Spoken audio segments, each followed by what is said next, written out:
אז הוא אומר לה,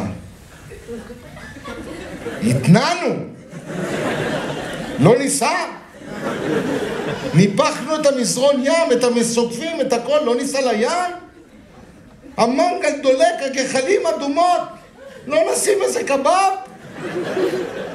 ואז מה קורה? איך שהוא מתחיל לעשות לה נעימי, היא אומרת, עכשיו צריך למצוץ לו ולקפוץ לו, וזה אין לי כוח, אין לי זה. זה מגיע למצב שנשים מזייפות אורגזמה. למה? לאישה לוקח יותר זמן ליהנות מסקס מגבר. אנחנו גומרים תוך 2 עד 7 דקות, אישה צריכה חצי שעה.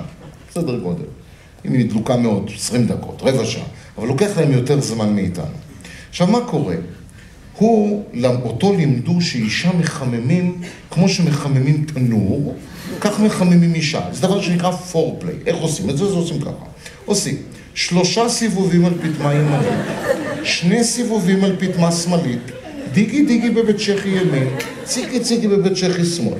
מזיזים לה את הציצי נגד כיוון השעון, מכוונים תחנות בפתמות, פה AM, פה FM. יורדים לפופיק, בודקים שהוא עמוק, ואז בודקים רטיבות. לצרתות? לא. עוד סיבוב. 3 סיבובים פתמה,